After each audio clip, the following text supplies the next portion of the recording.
வாழ்வில் வார்த்தை ஊழியங்கள் வழங்கும் இன்றைக்கான இறை வார்த்தை.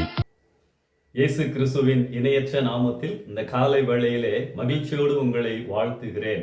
ஆண்டவர் தருகின்ற சமாதானமும் சந்தோஷமும் இந்நாளிலே உங்கள் மத்தியிலே அதிகமாய் காணப்படுவதாக. கர்த்தர் நல்லவர், நம் வாழ்க்கையில் எப்பொழுதும் நன்மையான காரியங்களை செய்கிறவர். இன்றைக்கான இறை வார்த்தையில் ஆண்டவருடைய வார்த்தைகளை தியானிக்கலாம்.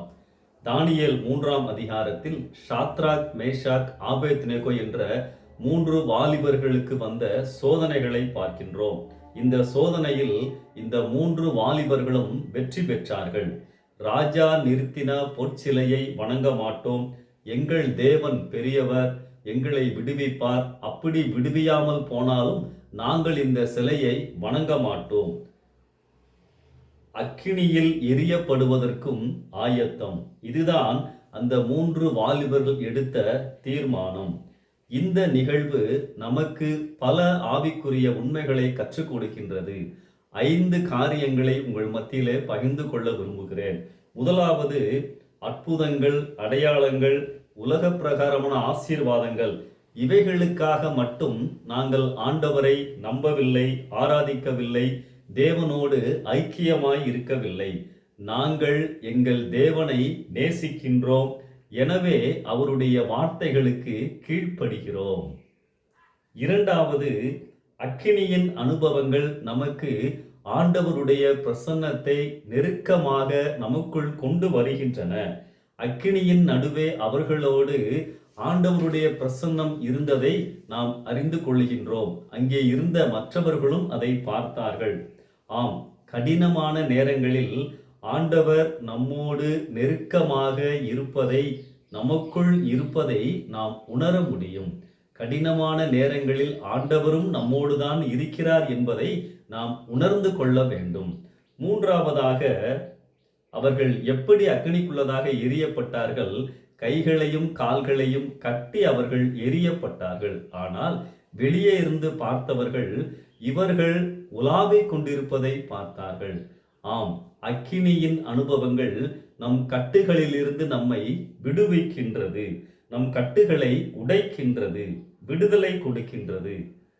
கடினமான நேரங்கள், சோதனையின் நேரங்கள் நமக்குள் இருக்கின்ற ஆவிக்குரிய கட்டுகளை அப்புறப்படுத்துகின்றது, விடுதலையை கொடுக்கின்றது.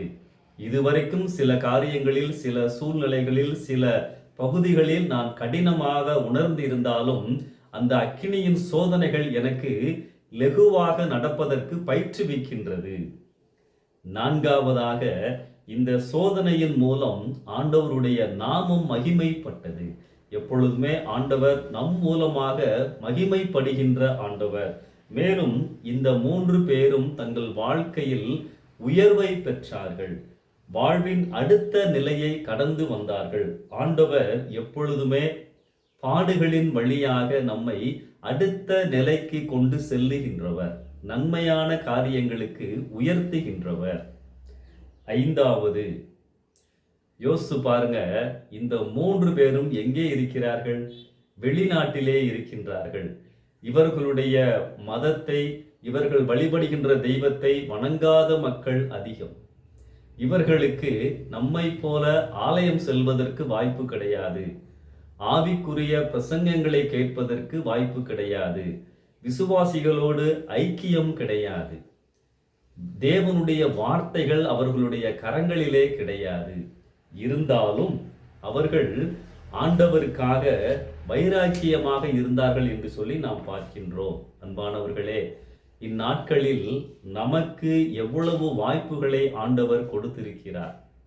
ஐக்கியம் உண்டு, ஆராதனை உண்டு, நிறைய பிரசங்கங்களை கேட்பதற்கு வாய்ப்புகள் உண்டு, தேவனுடைய வார்த்தைகள் நம் கரங்களிலே உண்டு.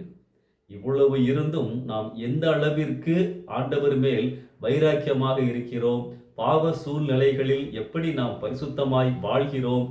ஆண்டவருக்காக வைராக்கியமாய் நிற்கின்றோம்? களிமண் சிலையை உருவாக்கும் போது தனித்தனியாக பாகங்களை உருவாக்கி சேர்க்கிறார்கள். ஆனால் கல்லினால் சிலையை உருவாக்கும் போது கல்லுக்குள் தான் சிலையே உள்ளது, தேவையில்லாத பகுதிகளை வெட்டி எடுப்பார்கள்.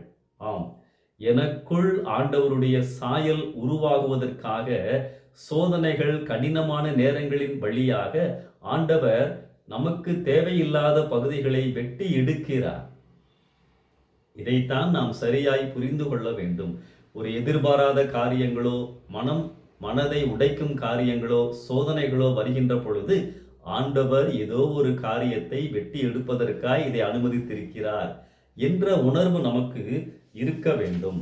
அன்பானவர்களே, ஆண்டவர் நம்முடைய வாழ்க்கையிலே அனுமதிக்கும் எந்த காரியமும் நன்மைக்கு என்ற புரிதல் தேவை.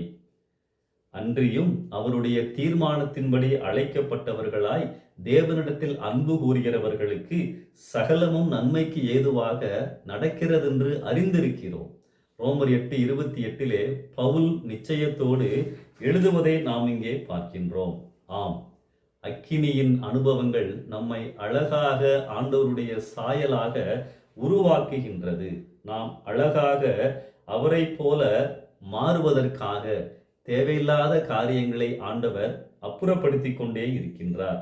இதற்காகத்தான் சோதனைகள், வேதனைகள், சிச்சைகள். இதை நாம் சரியாய் புரிந்து கொள்வோம். எந்த சூழ்நிலையிலும் ஆண்டவரை நேசிப்போம், அன்பு கூறுவோம். ஆம், நடப்பது எல்லாம் நம் வாழ்க்கையிலே நன்மைக்காகவே. இந்த சிந்தனையோடு இந்த நாளை ஆரம்பிப்போம். கர்த்தர் உங்களை ஆசீர்வதிப்பாராக. ஆமென்.